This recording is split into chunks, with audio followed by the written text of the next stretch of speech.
ரட்சகருமாகிய இயேசு கிறிஸ்துவின் நாமத்தில் உங்களை அன்புடன் வாழ்த்துகிறேன். మన ప్రభు రక్షకుడైన యేసుక్రీస్తు నామం నందున మిమ్మల్ని అందరినీ ఆహ్వానిస్తున్నాను.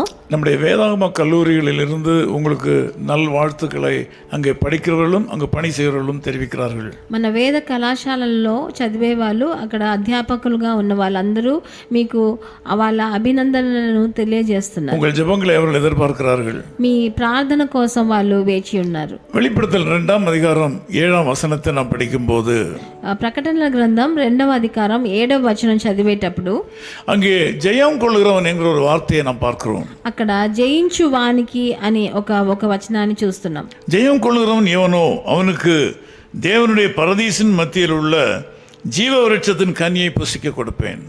జయించు వానికి దేవుని పరదైసులో ఉన్న జీవ వృక్ష ఫలములు భుజింపనిత్తును అని రాయబడి ఉన్నది.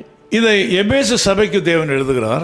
ఇది ఎఫెసు సంఘానికి ప్రభు రాస్తున్నాడు. அங்கே உள்ள மக்கள் மிகவும் போராட்டமான நிலையில வாழ்ந்தார்கள். అక్కడ ఉన్న జనాలు చాలా పోరాటంలో జీవించారు. இதே மாதிரி தான் இன்றைக்கு இந்த செய்தியை கேட்கிற உங்கள் வாழ்க்கையிலும் பல போராட்டங்கள் இருக்கின்றன. ఇలాగే ఈ దేవజనులు నా మాట వినే వాళ్ళ జీవితంలో కూడా ఏదో పోరాటాలు ఉంటే ఉండొచ్చు. உங்களை அப்படியே ஆண்டவர் விட்டு விடாதபடி உங்களை அவற்றிலிருந்து விடுவிக்கும்படி ஆண்டவர் விரும்புகிறார். అలాగే ప్రభు మిమ్మల్ని వదిలేయడు. దాంట్లోంచి విడుదలనిచ్చే దానికి ప్రభు తప్పకుండా మీకు సహకారం చేస్తాడు. இந்த வசனங்களில் படிக்கும்போது உங்களுடைய நிலைமையை ஆண்டவர் நன்கு அறிந்திருக்கிறார். ఇది చదివేటప్పుడు మనకేం తెలుస్తుందంటే మీ పరిస్థితిని ప్రభు బాగా తెలుసుకుని ఉన్నాడని. உங்கள் செயல்பாடுகளை அறிகிறார். మీరు చేసే చేతలన్నీ ఆయనకు తెలుసు. உங்கள் பிரயாசங்களை ஆண்டவர் அறிகிறார். మీ శ్రమలన్నీ ఆయనకు తెలుసు. உங்கள் பொறுமையை ஆண்டவர் அறிகிறார். మీ సహనం ఆయనకు తెలుసు. நீங்கள் பொல்லாதவர்களை சகிக்க கூடாமல் இருக்கிறதையும் ஆண்டவர் அறிகிறார். మీరు చెడ్డ వాళ్ళని ఎలా సహిస్తున్నారో అది కూడా ఆయనకు తెలుసు. அப்போஸ்தலர் அல்லாதவர்கள் தங்களை அப்போஸ்தலர் என்று சொல்லுகிறதை நீங்கள் சோதித்து அறிகிறதையும் ஆண்டவர் அறிகிறார். అపోస్తలు కానివారు వాళ్ళని అపోస్తలు అని చెప్పుకున్న దాన్ని మీరు ఎట్లాగా పరీక్షించి చూస్తున్నారో అది కూడా ఆయనకు తెలుసు. பல விதமான பாடுகளை நீங்கள் சகித்துக் கொண்டிருக்கிறீர்கள். మీకు ఎన్నో పోరాటాలు కష్టమలు ఉన్నాయి, దాన్ని సహించుకుంటున్నారు. இவை எல்லாவற்றின் மத்தியிலும் நீங்கள் பொறுமையை கடைபிடிக்கிறதை ஆண்டவர் பார்க்கிறார். దాని అన్నిటి మధ్యలో మీరు సహనంతో ఉంటున్నారని ప్రభువు చూస్తున్నాడు. இந்த வேளையில கர்த்தர் உங்களை ஜெயம் பெற்றவர்களாக மாற்றிக் கொண்டிருக்கிறார்.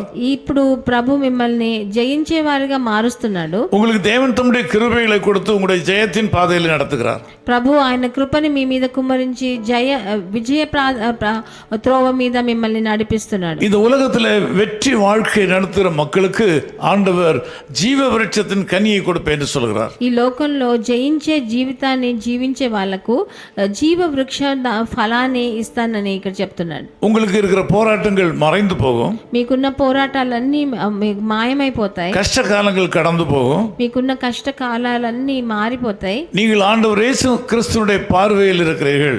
మీరందరూ ప్రభువైన యేసుక్రీస్తు దృష్టిలో ఉన్నారు. நீங்கள் அவருடைய கண்காணிப்பில் இருக்கிறீர்கள். ఆయన మిమ్మల్ని చూస్తూనే ఉన్నాడు. ஆண்டவருக்கு தெரியாது என்று நினைக்க வேண்டாம். ఆయనకి ప్రభువుకు తెలియదు అని ఏ విషయము అనుకోకండి. இந்த 3ஆம் வசனத்தின் கடைசி பகுதியிலே ஆண்டவர் அறிந்திருக்கிறார் என்று உங்களுக்கு சொல்கிறார்.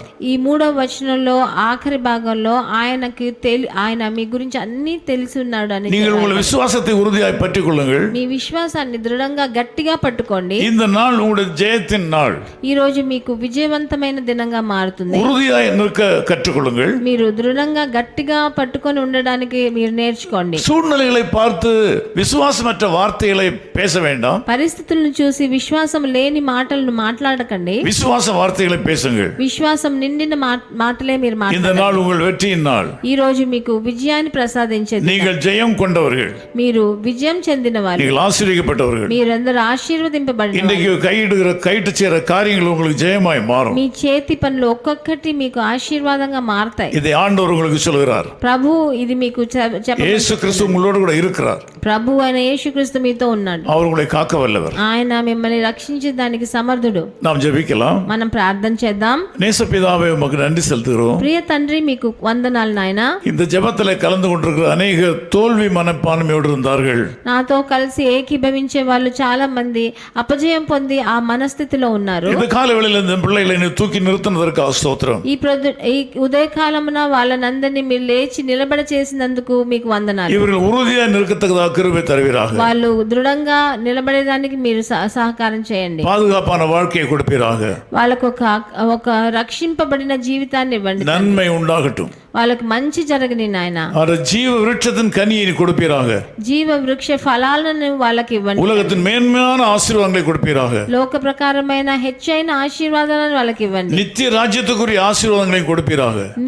నిత్య రాజ్యానికి అయిన ఆశీర్వాదాలను మీరు ఆయనకు ప్రసాదించండి. యేసు கிறிஸ்துவின் நாமத்தில் ஜெபிக்கிறோம் பிதாவே. ప్రభు అయిన యేసుక్రీస్తు నామం నందున వేడుకుంటున్నాం తండ్రి. ஆமென். ஆமென். பளிங்கை போல தெளிவான ஜீவ தண்ணீருள்ள நதி தேவனும், பளிங்கை போல தெளிவான ஜீவ தண்ணீருள்ள நதி தேவனும், ஆட்டுக்குட்டியானவரின் சிங்காசனத்தின் முன் துதித்திடுவேன், பொன் வீதியில் உலாவிடுவேன், பரிசுத்தர் கூட்டத்தோடே பரமசியோன் நகரத்திலே நானாடி பாடி மகிழ்ந்திடுவேன். Echo of His Call Ministries, 10 Muhammad Abdullah 2nd Street, opposite International Cricket Stadium, Chepauk, Chennai 600005, India. Phone 914428528282. Mobile phone and WhatsApp 919841271858. Email sam@echoofhiscall.org. Website www.echoofhiscall.org. God bless you.